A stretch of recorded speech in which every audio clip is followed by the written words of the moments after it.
Bonjour à tous, c'est Lothar Killer qui vous parle pour un nouvel épisode donc de la chronique des images bioniques. Et attendez que je réduise ça, voilà. Donc effectivement, notre chronique des images bioniques qui consiste bien, à redécouvrir des images bioniques sorties entre 2001 et 2020, des images promotionnelles, et qu'on va en fait redécouvrir à l'aide du logiciel Photoshop, et donc en fait qui va nous permettre de découvrir effectivement comment ces images ont été construites, comment des calques ont été agencés, mis en place afin de concevoir, et bien, enfin de créer le rendu final de ces images. Voilà. Et donc on est toujours et encore en 2002. La dernière fois on a vu beaucoup d'images de Borok, et donc comme vous pouvez le voir là, on en a la 150002. Et écoutez bien, ne perdons pas de temps, ouvrons ça tout de suite dans Photoshop. Alors non, je ne veux pas renommer, je vais ouvrir. Voilà déjà un début de vidéo qui commence sur les chapeaux de roue. Et je fais OK et j'affiche mon contour des calques. Voilà, merci bien. Et donc, eh bien, comme vous pouvez le voir, nous allons encore rester un peu de temps avec nos Toa Holda ou Toa Mata, avec l'Iwa, comme vous pouvez voir, qui est emporté dans une sorte de vague de quelque chose. Alors, je suppose que cette image représente le moment où les Toa justement battent les mères des Borok. Hein. Donc souvenez-vous, les Borok qui étaient une sorte d'armée un peu de robots insectoïdes qui attaquaient en fait l'île de Matanui de façon vraiment répétée et continue. Et donc les Toas sont les entre guillemets au cœur de l'essaim des Borok. Ils ont battu les mères des Borok, appelées les Barag. Et donc, eh bien, juste après ça, normalement, les Toa tombent dans ce qu'on appelle du protodermis et en sortent changés, transformés. Et donc je pense que c'est ce que représente cette image, tout du moins je pense, à moins que ça représente juste l'Iwa en train de se faire attaquer. C'est aussi possible, mais voilà. Donc à interprétation multiple. Par contre, ce qui n'est pas à interprétation multiple, c'est le fait que le coude de l'Ewa est en train de partir. Enfin, l'épaule de l'Ewa est en train de s'en aller là, comme vous pouvez voir. Donc, le premier est un channel mixer, donc en fait, effectivement, c'est un changement de couleur appliqué sur certaines parties de l'image. Voilà. Le calque 8. Oh, donc comme on peut voir, en fait, c'est un peu les ombres de l'espèce de torrent d'énergie. Ok.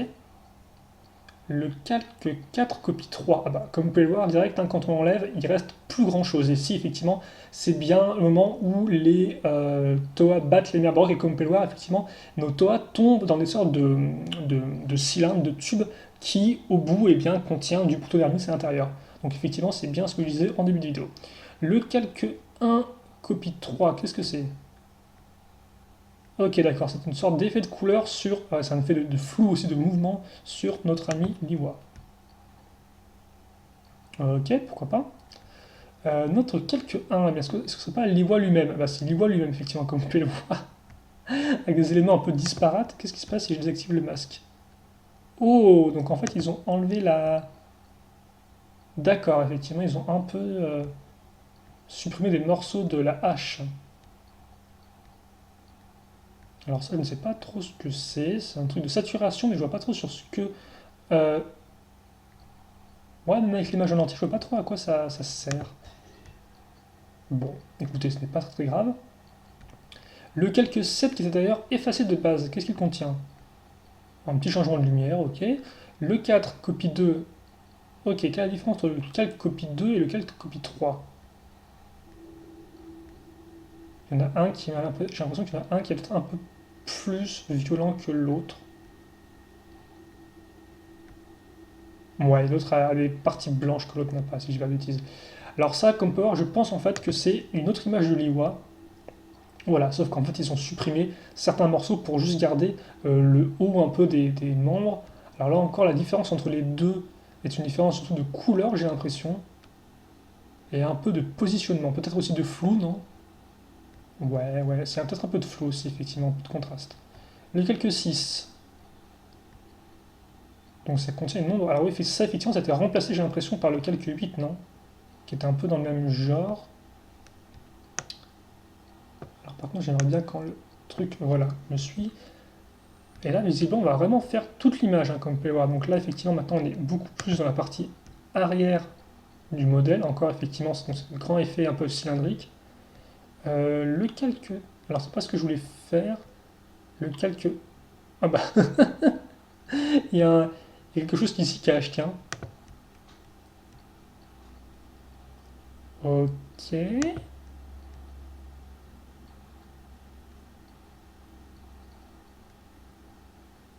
Donc en fait, on a une calque, ce calque-là en fait qui est... C'est étrange ça, en fait. On a pris une sorte de calque, en fait, un peu de nuage pour la mettre dans le fond, c'est ça? Ça m'a l'air d'être ça, effectivement, hein. Intéressant, d'accord, ok, pourquoi pas. Donc effectivement, ça et ça, en fait, c'est le même calque, mais d'une autre couleur. Ok. Et donc après, on revient à Liwa, en fait. Donc vous avez déjà une sorte d'image de base, et après, ils l'ont entièrement retravaillé par-dessus. C'est un peu étrange. Donc ça, c'est l'image effectivement, du tonneau de base. On a quand même bien le reflet de Liwa dedans, j'ai l'impression. Uhum.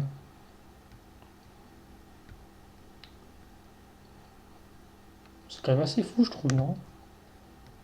Pourquoi en fait, ils l'ont enlevé et remis plusieurs fois, donc là, il est en train de se démonter, comme vous pouvez le voir, hein. Voilà. Bah écoutez, effectivement, c'est vrai qu'ils ont fait deux couches, j'ai l'impression, pour le fond, ce qui est un peu étrange. Bon, ok, pourquoi pas. On va enchaîner. Donc là, par contre, c'est vrai que cette image-là, je m'en souvenais plus du tout parce que je sais peut-être que je parle dans des posters ou autres, mais c'est vrai qu'effectivement, je ne m'en souvenais pas du tout de cette image de transformation. Et donc justement, il se transforme en quoi? Eh bien, c'est ce qu'on va voir tout de suite en fait, vu que j'ai un peu regardé avant rapidement sur les premières images, avant de commencer la vidéo. Et donc, comme vous pouvez voir, eh bien, voilà, nos toits Nuva enfin créés. Donc ça, les toits Nuva, c'est donc l'évolution des toits de base, hein, quand ils ressortent du protodermis énergisé. Donc le protodermis, c'est un des éléments les plus importants de l'univers bionique et il existe sous plusieurs formes, hein. Forme solide, forme liquide et forme énergisée. La forme énergisée, c'est un peu la plus puissante de tous parce qu'en fait, eh bien, elle a le pouvoir de transformer ou de détruire. En fait, c'est selon entre guillemets, votre destinée. Et donc forcément, si vous êtes voué à être transformé, vous serez transformé, et sinon vous serez sûrement détruit, quoi, hein. Donc ça, on a l'expérience à travers plusieurs années de bionicle. Et donc déjà, on a... Oh, c'est rigolo ça. On a un calque de pub en fait pour Nike. Alors vous allez me dire, mais quel est le rapport entre Bionicle et Nike? Et bien en fait, le fait est que on avait des Nike a fait des baskets avec le thème de Bionicle en fait, si vous voulez. Donc on va peut-être prendre ça ici. Voilà. Et donc comme on peut voir, en fait, là, c'était ça, quoi. Ils ont repris les stoas et en dessous ils ont mis à chaque fois le nom. Bon, par contre, vous n'avez pas, vous n'avez pas les images des baskets, hein. Ce qui n'est pas non plus une grande perte, je suppose, vu que c'était quand même assez particulier. Et bien sûr, ils disent quand même que les figurines ne sont pas incluses avec les baskets. Oui, effectivement, ça aurait été trop beau, je suppose. Euh, donc voilà. Donc, je sais pas ce que vient de faire, il a une sorte de pub pour Nike en plein milieu dedans, même si bon, forcément, ça a l'image, mais c'est un peu étrange. Alors on commence déjà avec notre eye glow, donc effectivement, c'est les yeux qui brillent. Ouais, j'ai l'impression que c'est surtout présent au niveau de l'Iwa, parce que t'as eu. Ouais, ok, c'est présent sur juste Kopaka, Liwa, mais pas sur tous. Ouais, par exemple, Poitune, lui, ne bouge pas. Ah bah, fais gaffe, parce que ouais, t'as eu, lui, il a le droit à son propre calque pour les yeux, d'accord, pourquoi pas. T'as eu Dust, donc ça, c'est la poussière que t'as eu. Donc, effectivement, qui permet de couvrir un peu le bas des jambes. Et donc, encore des trucs comme ça a l'air de rien, mais ça permet vraiment de construire l'atmosphère de l'image. Alors, pourquoi là, je suis bloqué sur les yeux de Tahu? Moi, je veux la poussière de Tahu et je veux aussi reprendre les contrôles calques. Voilà. Ce qui nous permet de mieux voir un peu quand même où est ce qu'on modifie. Ah bah, ok. Donc l'image de Tahu a été un peu cassée visiblement. Ça, par contre, je comprends jamais trop pourquoi il casse des images comme ça. Comme par, il a carrément un bout de connecteur cassé, un bout de lame. Mais c'est pas comme si la découpe était propre en fait. Donc c'est vraiment étrange, je trouve, cette espèce de calque remis par-dessus. Vraiment, quoi. Donc Tahu Nuva. Ah bah oui, bah forcément, c'est vrai qu'effectivement, je n'avais pas encore réalisé, mais on va pouvoir, en effet, là encore, enlever tous les personnages un après l'autre. C'est ça aussi l'avantage d'un fichier, entre guillemets, PSD, donc un fichier Photoshop, c'est qu'il est composé des différents calques qui ont permis la création de l'image.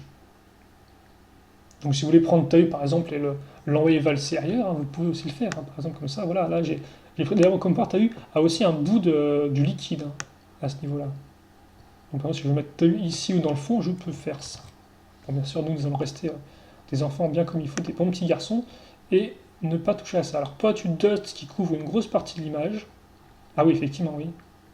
Voilà. Poitu-Glo, qui effectivement lui aussi a ses propres... Ah oui, ah bah là, il a carrément pas d'œil en fait, hein. Poitu-Eyes. Ah oui, en fait, il a carrément rien du tout. Ah bah mon petit Poitu, là, En fait, c'est carrément le masque qu'ils ont remis, la tête qu'ils ont remis derrière, quoi. C'est assez étrange, hein. Poitu Nuva, donc là encore, qu'on va pouvoir virer sans ménagement. Alors par contre, à chaque fois, le calque de fusion, j'ai l'impression que c'est un petit... Je vois pas trop ce que ça change. Bon, ok, au revoir Poitu. Liwa plus Kopaka Dust, donc effectivement les deux se partagent la fumée, comme ceci. Là encore, Limonuva, bah, vous allez pouvoir l'enlever, hein, hop là. Alors, quel est ce calque 6? Oh, c'est là encore un bouclier. C'est juste une sorte de reflet sur le bouclier de Kopaka. Ok.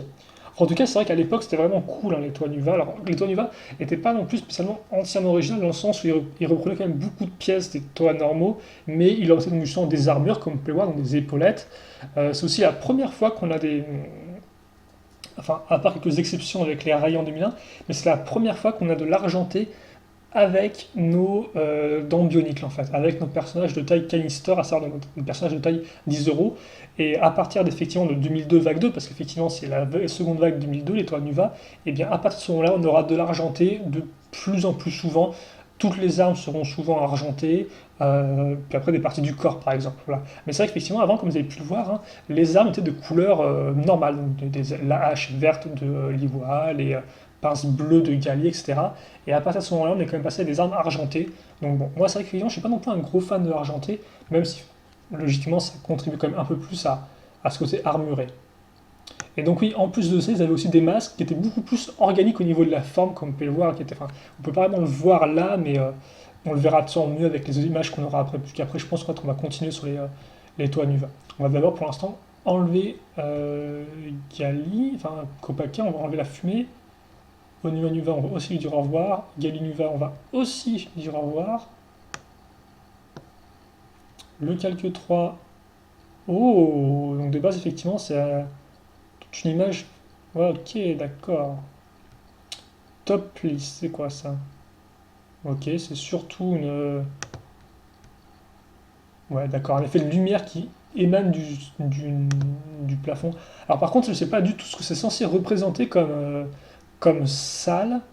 Ah, quoi que si, effectivement, au début, j'allais dire que les toits Nuva sortaient directement à la surface après être transformés en toits Nuva. Mais en fait, non. Ils sont transformés normalement et après, ils restent effectivement dans l'essaim et puis après, ils ressortent grâce à leur pouvoir, si je dis pas de bêtises. Donc, justement, on est en fait effectivement encore dans l'essaim là. Et je pense que derrière cette espèce de la grosse fissure, peut-être il y a la chambre des barags, donc des mers rock. Alors, Use Saturation, qu'est-ce que c'est que ça? Eh bien, effectivement, c'est un effet de lumière là encore avec le. Voilà, effectivement. De base, vous avez ça, et après, ils réduisent l'effet de lumière à juste une zone. Donc, quel est ce grand calque? Ah oui, c'est tout la... Ah oui! Comme vous pouvez le voir, on a vraiment l'image brute de chez Brut, hein. Avec effectivement là, le seigle des Borok, là, ouvert. Ok, et Use Saturation. Je ne sais pas du tout ce machin. Donc, toi, c'est activé de base. Ok. Et après, en fait, ils l'ont mis sur quoi l'image, le calque, ils l'ont. Ok, ils l'ont mis juste autour, en fait. Bon, après, de toute façon, ils ont enlevé le truc. Et enfin, le mur final. Et voilà. Il n'y a plus rien. J'en suis à combien de temps, là, rapidement? J'en suis à 14 minutes. Ok, d'accord. On va continuer. Alors, c'est vrai que je suis peut-être un peu lent. On va essayer de faire là encore une vingtaine, 25 minutes. Ah bah, on est encore avec nos Borok, donc c'est fou, ça, hein. Je pensais qu'on allait enfin arriver au Toa Nuva, mais en fait, pas vraiment. On est encore parti pour nos Borg et comme on peut voir, donc justement, Tahu qui se fait attaquer par un Borg, et même pire que ça en fait, il se fait carrément enlever son masque et remplacé par un Krana, comme vous pouvez le voir. Et ça c'est quand même assez intéressant parce que de base, dans l'histoire de Bionicle, hein, si vous voulez, euh, le fait est que il y a ça, il y a un autre, si vous voulez, il y a un autre Toa qui se fait vraiment entre guillemets infecté, qui entre guillemets se fait enlever son masque et remplacé par un Krana, c'est Liwa. Et ce côté-là, effectivement, de Liwa qui est entre guillemets infecté, et aussi d'ailleurs de tout l'Ikoro, hein, donc toute sa région avec les habitants, etc., qui sont infectés, ça, c'est une grosse part dans l'histoire bionique. D'ailleurs, il y a même Tahu effectivement qui, pendant un certain temps, ne fait plus vraiment confiance à Liyue parce qu'il se dit ouais, il a déjà été infecté par un Krana, donc est-ce que il n'est pas encore avec les Brock? Et effectivement, quand vous faites infecter par un Krana, vous partagez les pensées entre guillemets de l'essaim de Brock en fait, hein. Donc vous partagez leur but qui est de détruire Matanui, de détruire l'île. Et donc c'est vrai qu'effectivement, 2002, on retient surtout Liyue qui se fait infecter, effectivement, ce qui le touche beaucoup d'ailleurs, hein, dans les livres on le voit, ce qui effectivement fait naître un peu de suspicion de la part de Tahu. Mais ce qui est intéressant effectivement, c'est qu'à un moment dans les romans, Tahu lui-même dit, ou plutôt il pense, s'il le décide, qu'effectivement que lui aussi, il a connu l'infection par les Krana pendant un court moment. Et justement, je pense effectivement que dans le livre, quand ils parlent de ça, ils font directement référence à cette image-là, en fait. Et donc, en fait, ils expliquent le fait que oui, l'image promotionnelle est bien insérée dans l'histoire vraie, et effectivement, Tahu s'est bien fait infecter, même si ce n'est pas raconté dans l'histoire, en fait. C'est juste une sorte de flashback carrément très rapide. En tout cas, je pense qu'effectivement, dans le livre, ils font référence à cette image-là, et à l'époque, et quand j'ai lu ça, effectivement, j'ai trouvé ça plutôt intéressant. En tout cas, arrêtons de blablater. Donc effectivement, on a bien Liyue qui s'est infecté, ce qui est une part importante de l'histoire, mais Tahu se fait aussi infecter pendant un court moment par un Krana. Donc ce qui peut toujours être intéressant à savoir pour ceux qui aiment bien étaler leur histoire bionique, maintenant vous le saurez, qu'il n'y a pas qu'un Toa qui est infecté. Et d'ailleurs par contre, c'est vrai qu'effectivement Liyue prend un peu cher parce que c'est aussi Liyue qui s'est infecté en 2001 par un masque infecté, voilà, même si bon, c'est un peu... Enfin, c'est dans l'histoire, mais c'est pas vraiment non plus super exploité, quoi. Donc on peut voir déjà la fumée qu'on vire et donc qui permet de voir un peu mieux l'image. La lumière de Tahu, bah, c'est la lumière au niveau de ses yeux, forçant de son visage, voilà. Tahu Krana, bah Tahu Krana, hein, voilà. Donc c'est juste c'est le reflet de son Krana, comme vous pouvez le voir. On va essayer de se déplacer un peu plus ici, voilà. En fait, on voit que le Krana est un peu plus... Ils le font bien sortir avec des petits reflets et autres. Oh, effectivement, là de base c'est une image qui est copiée-collée dessus, comme vous pouvez le voir, hein. Donc vous avez carrément en fait le masque qui est au-dessus de la main, et après ils effacent le petit bout pour que la main passe devant, voilà, pour qu'il n'y ait pas de problème. Tahu qu'on va retirer tout de suite, donc comme ça c'est vite vu. Alors par contre, je pense que c'est là encore les... Voilà, là encore, hein, comme vous pouvez le voir, de base, c'est un modèle qui est posé tel quel, en fait c'est une image découpée, et puis forcément là, comme il est apparemment très bien intégré à l'image, on va découper les pieds, comme ceci, afin voilà, de le mettre derrière et d'un peu mieux incruster Tahu. Tahu plus Bugs, ah bah enfin d'accord, ok, donc ça c'est carrément le Borokan lui-même. Cliff, donc ça c'est la montagne. Voilà, et donc il n'y a plus de montagne. Qu'est-ce qu'ils ont effacé? Ils ont juste effacé le petit bout. Affichage. Voilà. Donc quelques de ces lettres de la fumée. Ah bah et là, comme vous pouvez voir, il n'y a plus grand chose qui reste, hein. Bon, en fait, il n'y a même carrément plus rien, quoi. Ça, par contre, c'est vraiment fascinant comme on peut voir, parce que ça veut dire que même de base, là, quand on parle l'image, elle est créée à l'origine avec même pas une image de fond qui est propre, en fait, hein. C'est littéralement juste un bout de truc qu'ils ont pris comme ça. Ils ont flouté les côtés. Après, ils ajoutent donc effectivement une sorte de fumée. Alors ça, je sais pas trop comment ils l'ont ajouté directement après. D'ailleurs, c'est très bizarre comment ils ont fait ça, avec des sortes de carrés et tout. C'est un peu nawak. Ils foutent un gros truc devant. Derrière aussi, comme vous pouvez le voir, ce qui cache carrément en fait la partie noire est presque pas. Voilà, comme on peut voir, effectivement, si on n'a pas le fond noir, hein, la fumée ressort beaucoup moins. C'est grâce à la partie noire qu'on a cet effet qui est aussi autant mis en avant. Et après, voilà, rien qu'avec ça, comme on peut voir déjà, avec ces 5 calculeurs, on a une image déjà qui est construite avec un fond, quoi. Alors qu'avant, on n'avait pas du tout de base. Donc ça encore, c'est vraiment intéressant, je trouve. On va enchaîner avec la prochaine image. Est-ce qu'on enchaîne avec notre Toa Nuva ou pas? Eh bien, toujours pas visible. De toute façon, tous les Toa Nuva sont en 2003. Et donc, on repart avec nos Borok. Et là, plus particulièrement, effectivement, c'est la chasse au Krana. Parce qu'il faut bien le dire, hein, l'histoire bionique dans les premières années n'est pas aussi originale que certains pourraient essayer de le dire avec une grande nostalgie. Enfin, elle est bien sûr intéressante et pleine de mystères, ça ne dirait pas le contraire.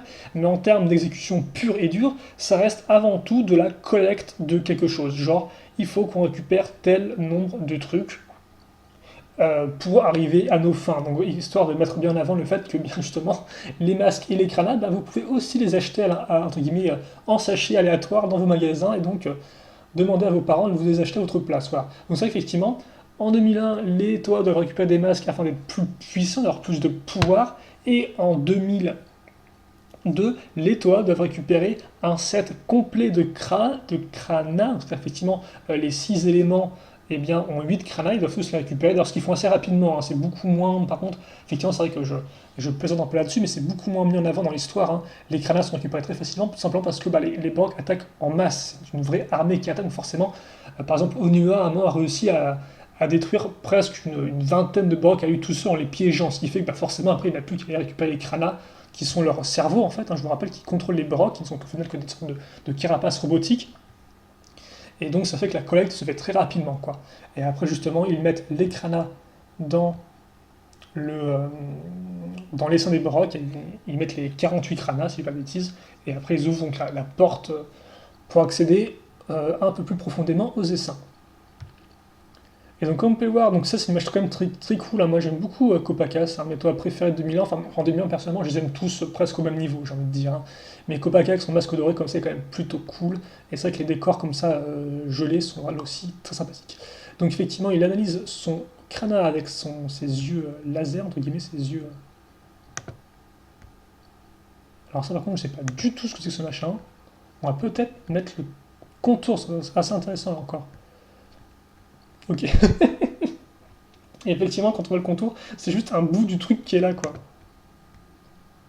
Ouais, ok, d'accord, bah pourquoi pas. C'est c'est très petit. Alors, on a ensuite Bug Hog. Je ne sais pas ce que ça veut dire. Oh, donc en fait, c'est tout ce qu'il a fumé, etc., qui est mis sur tous les personnages. D'accord. En fait, c'est un seul calque pour tout. Ok. Donc là, forcément, le crâne est un peu moins magnifique. Oh, et ça, c'est là, donc ouais, il y a encore de la fumée. Ça, c'est toujours super intéressant, je trouve, d'enlever les calques. Alors forcément, au bout du 12e épisode, je crois qu'on est au 12e ou au 13e, là, forcément, vous connaissez un peu à connaître le truc, hein, c'est à chaque fois la même chose, je suis d'accord avec vous, hein, mais c'est toujours intéressant de voir effectivement jusqu'où on peut aller, jusqu'où on peut casser l'image et voir ce qu'il reste à la fin. Donc là, comme on peut le voir, oh, bah, c'est un beau gros calque bleu, ça, qui a juste été... Ah, en fait, quoi, qui a juste servi à faire l'ombre, en fait. Ils ont mis un gros calque sombre, et après, ils ont juste découpé dedans l'ombre, en fait. Enfin, découpé. C'est ma façon de voir les choses, quoi. Le calque 2, par contre, qui était enlevé de base. Oh, d'accord. Ouais, d'accord. En fait, celle-ci est un peu, comme on peut voir, elle est un peu plus diffuse au-dessus, hein. Plus fond, alors que celle-ci, j'ai l'impression d'une seule couleur, l'ombre de base qu'ils avaient mis. Genre une seule teinte de couleur. Ok. Layer 8. Ok, donc c'est encore un rajout en fait un peu de neige, de vent, etc. Ah bah tiens, comme quoi, il y a carrément une sorte d'effet très cool sur l'épée là. Avec le. Qui sont retirés, c'est ça peut-être? Histoire peut-être de la mettre mieux en avant dans l'image finale. Bah non, on enlève tout. On enlève absolument tout. Ouais, ok, d'accord, on a encore effectivement du contraste, de la luminosité. Ok. Et ça, c'est le masque qui aura le droit aussi de modification. Je rappelle qu'on a eu beaucoup de trucs intéressants avec les masques, hein. Souvent, les masques dorés sont rajoutés par-dessus bord. Là, ce sera peut-être aussi le cas. C'est exactement aussi le cas, comme vous pouvez le voir, hein, avec le masque doré qui est un calque à part entière. Et effectivement, en dessous, le masque original qui est un peu cassé, comme vous pouvez le remarquer. Alors, calque 11, ça va être un autre masque doré qui est, voilà, effectivement, qui m'a l'air d'être beaucoup plus violent en termes de couleur dorée. Alors que celle-ci est effectivement un peu plus, voilà, un peu moins violente. La copie du calque 0. Ah bah alors, c'est en fait tout le décor. Tiens, ce que je viens de faire, moi, c'est que je vais d'abord virer ça. Oh, donc là, on a deux. Intéressant.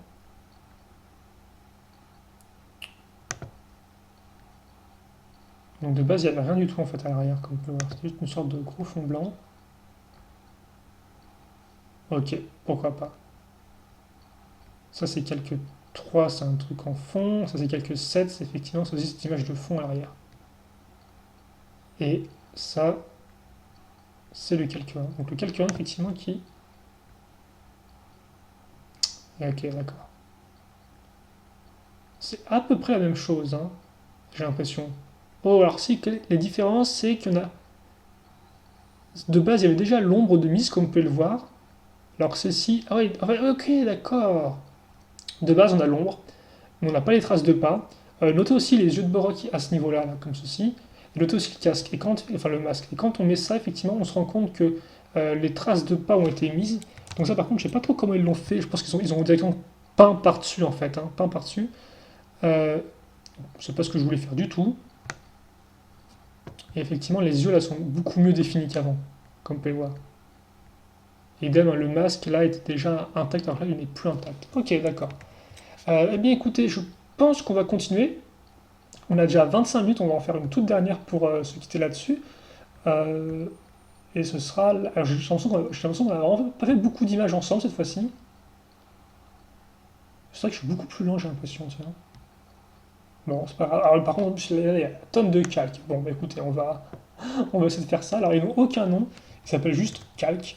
Donc, comme parle encore, c'est les Brocs qui attaquent. C'est les Tanok, donc les Brocs de feu, comme vous pouvez le voir, qui sont en train de raser entièrement la région de l'Ikoro. Donc la région de l'Ikoro qui est la région entre guillemets, de l'Iwa, donc la région de la jungle, qui est quand même une des régions qui a le plus pris, effectivement, lors de l'attaque des Brocs.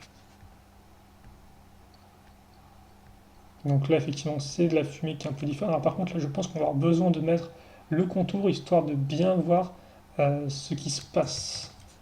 Parce que là, effectivement, on a... Donc ça, c'est la fumée. Oh, c'est assez intéressant. Ça, vous pouvez vraiment voir comment était... Ça, c'est les contours, donc. D'accord, donc on peut le voir de base, c'est un gros calque où ils ont supprimé à peu près absolument tout, je pense. Le calque 2, c'est effectivement les lasers qui sortent des boucliers des Brocs, comme vous pouvez le voir. Enfin, les lasers, ouais. Les lasers ainsi que tout le côté un peu plus clair de la flamme. Le calque 16, c'est tout ce qui est le feu, comme ceci. Et donc là, comme part, plus on découpe, plus on commence à avoir effectivement les brocs tels quels. Et en fait, j'ai l'impression qu'ils ont mis... Tous les brocs sont individuels, en fait. Ouais, ça, il y a un calque par broc. C'est rigolo, ça, tiens. Alors par contre, ils sont tous liés, comme par là, il y a une sorte de petit... de chaîne, en fait. Ce qui veut dire que quand, en fait, vous modifiez un calque, vous les modifiez tous en même temps, logiquement. Par exemple, si je... Alors, je sais pas si c'est comme ça que c'est... Est-ce que c'est... Voilà, c'est effectivement... Je veux modifier un truc, là, par exemple. Voilà, je les modifie tous en même temps, comme vous pouvez le voir. Parce qu'ils sont justement, ils ont une petite chaîne, un petit chaînon.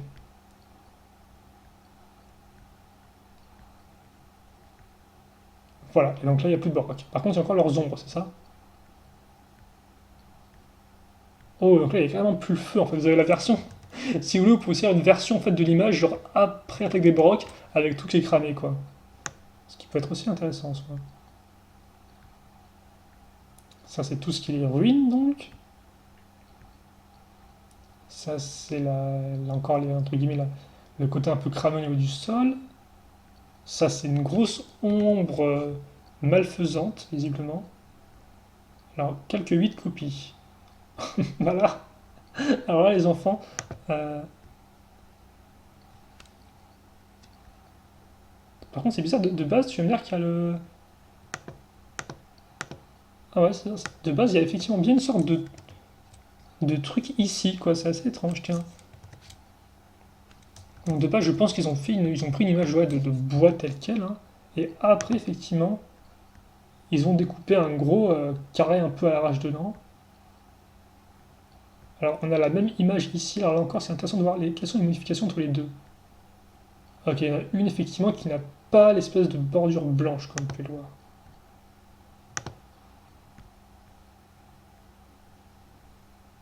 Voilà, comme vous pouvez voir, c'est juste ça qui change entre les deux. Le calque 13,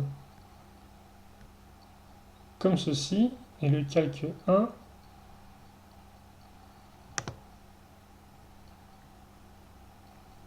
on a les ondes des Borok déjà qui sont placées, j'ai l'impression.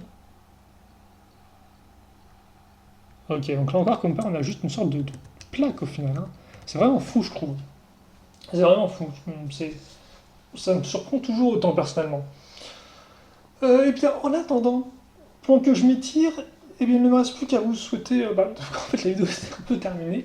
Là encore, c'est vrai que je n'ai peut-être pas non plus en version ultra énergique Loser Killer, mais j'espère tout de même que ça vous a plu un peu de suivre ces images-là avec moi, de les découvrir ou de les redécouvrir. Là encore, il y a quand même quelques-uns personnellement que j'avais un peu zappé.